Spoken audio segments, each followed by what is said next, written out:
going to be a cream contour and baking in-depth tutorial. What did we do before contouring? I can't even imagine a makeup world without contouring. I love to contour, and it is probably one of the most asked questions I have ever gotten anywhere. On my YouTube, Instagram, on Snapchat, even in real life when I used to work in makeup, when I used to work at Sephora, when I used to work at Bare Minerals, even for my friends. Like anytime I meet someone, I'm not joking, when I meet someone and they're like, oh, you do makeup?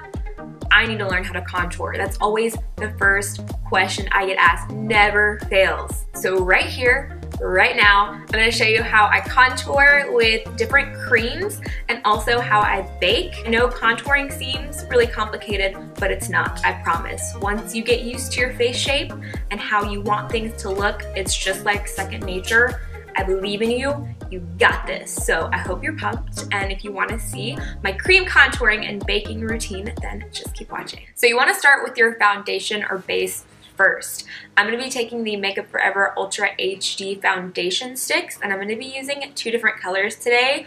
One is more my skin tone and the other is a little bit lighter. I'm using shades 120 and 117 today. I'm going to be placing the 120 more on the outer perimeters of my face and 117 more towards the center. You don't have to use two different shades, but I'm going all out today. I'm going to show you anything and everything you can do when it comes to contouring with creams. Starting with 120.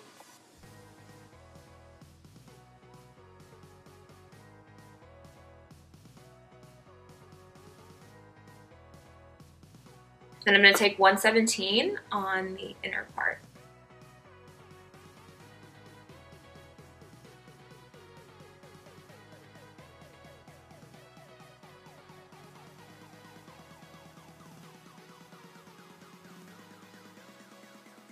Blend everything out. I'm going to use a damp beauty blender. This is my favorite tool for foundation. This is just, I think this is the Pro Beauty Blender, but this one is my favorite, and it probably looks dirty because black shows everything, but I just washed it. But you just want to use it damp and pounce it all over the face, and it's going to blend everything out.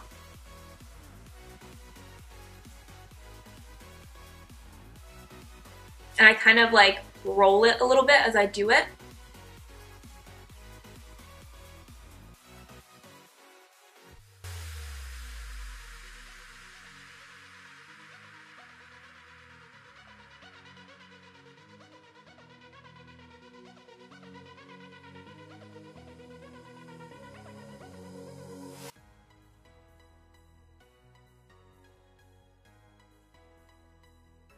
So now I'm going to highlight the face.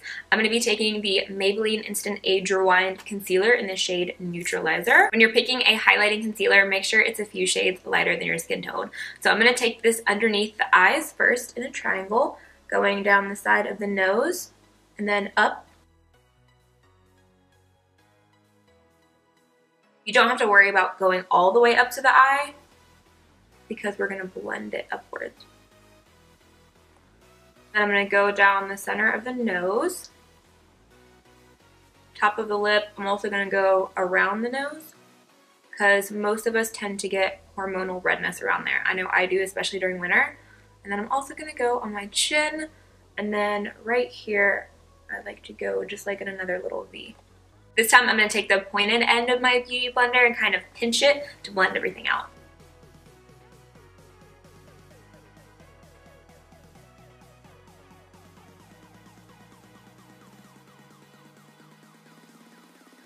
So now it's time for our tribal paint. We're gonna make all these lines all over our face.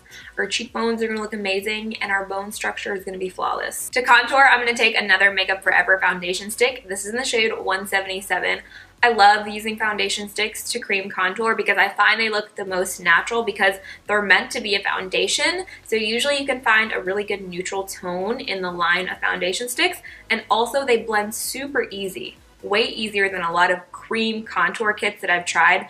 Bobbi Brown also has an amazing foundation stick for contouring, but I'm going to be using this one today. So the first thing I'm going to do is contour out my cheekbones so that my face looks a little bit more structured. This is the #1 place I always contour.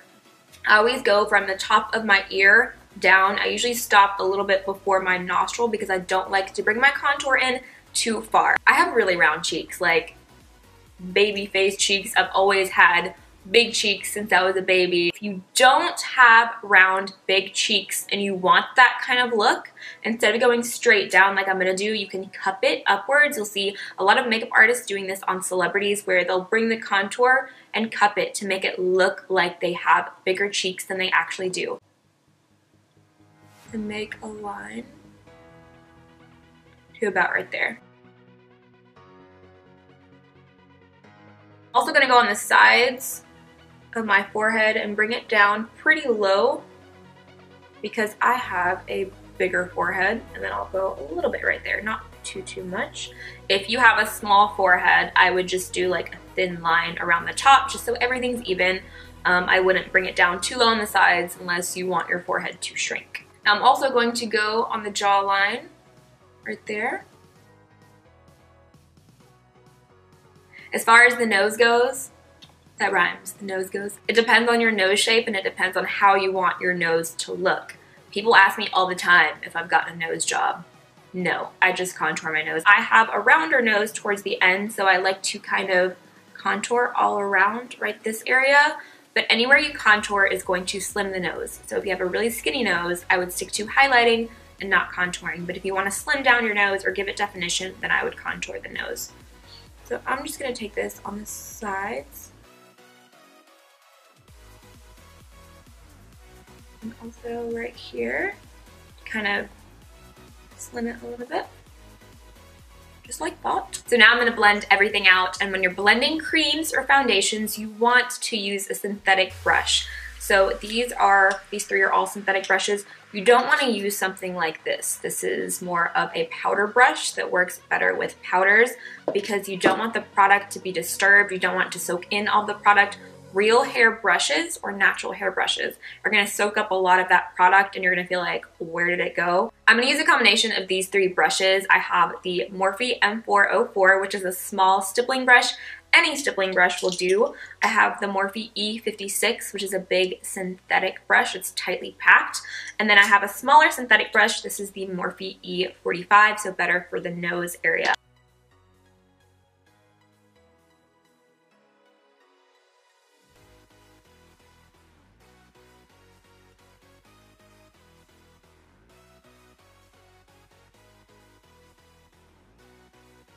If your hand cramps, take a break and then get back to it.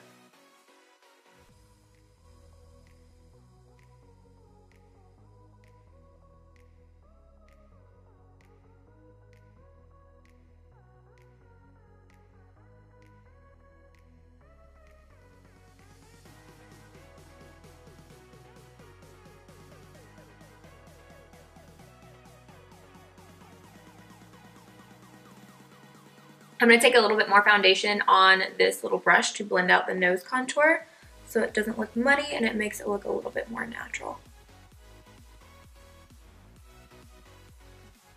Once you blend everything, you now want to set it. This is what it looks like. Just blend it out. It looks really natural, really nice. I am oily, so I have to set my bronzer and my highlight. If you're extremely dry, feel free to skip this step, but even if you are dry, I would set it with a little bit of some kind of powder so that way it doesn't move throughout the day. I'm going to be taking one of my favorite bronzers. This is also from Makeup Forever. I feel like a Makeup Forever ad today. This video is not sponsored. I just love their products, but this is the Pro Bronze Fusion in number 20. This is one of my favorite bronzers because it looks so natural on the skin. It has a skin-like finish. Also waterproof, like it does not budge and it just looks so natural. And since we already have so much cream and foundation on the face, I don't want anything super powdery.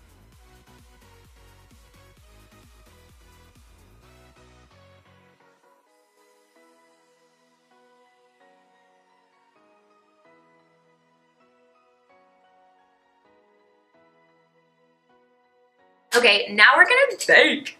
Let's bake. So we all know what setting our concealer is, right? We've been doing that for years, where we just set with a powder and that's it to set your concealer. Baking is setting on steroids. It's just a more enhanced and a more lengthy technique of setting your concealer. Baking is using a concentrated amount of loose powder with a sponge to set your concealer, and then you let it set or bake. That's where the baking term. I usually just let mine bake while I'm filling in my eyebrows for a few minutes or doing something else, putting on my lashes, and then you're gonna take another brush and dust off all of that excess powder because baking is using a lot of powder. I find that when I bake, my concealer looks absolutely flawless, so much better than just setting it, which is why I've been baking nonstop the past year. I'll let you in on a little secret. This is the best powder you will ever use to bake and set your concealer, which you guys have seen me use a million times. This is the Laura Mercier Translucent Setting Powder. It is my holy grail, the best on the market. I like to bake usually as soon as I'm done with my concealer. So since it's been setting on my face for a minute, I have little creases on my concealer right now. So I'm gonna go back in with my Beauty Blender and blend them out. I usually use my Beauty Blender to bake, so you can absolutely use this. But today I'm gonna be using a square cosmetic sponge. You can find this at any drugstore. I got these at Ulta, but you can find them at Target, Walgreens.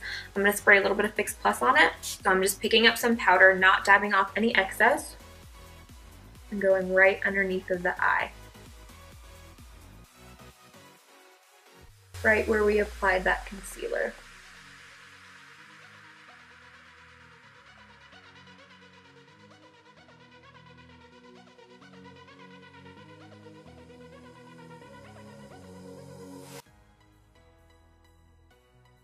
I'm also going to clean up that contour a little bit.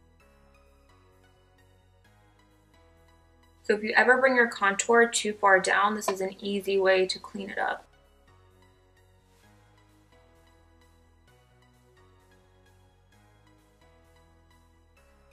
I'm going to bring this all the way in towards the mouth. So while I'm letting this set, I'm going to go ahead and fill in my brows. So now I'm just going to dust off all this excess powder.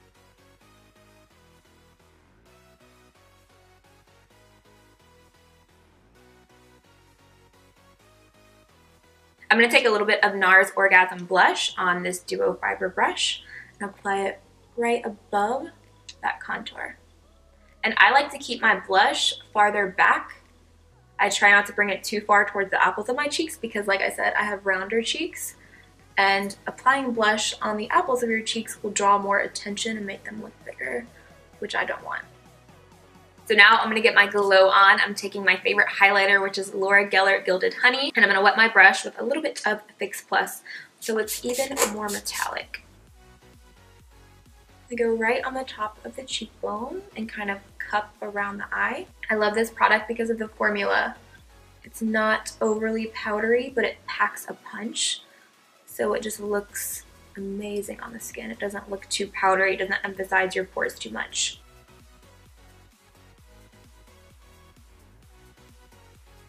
So now I'm going to finish the rest of my makeup and then I'll show you the final look. So this is the completed look.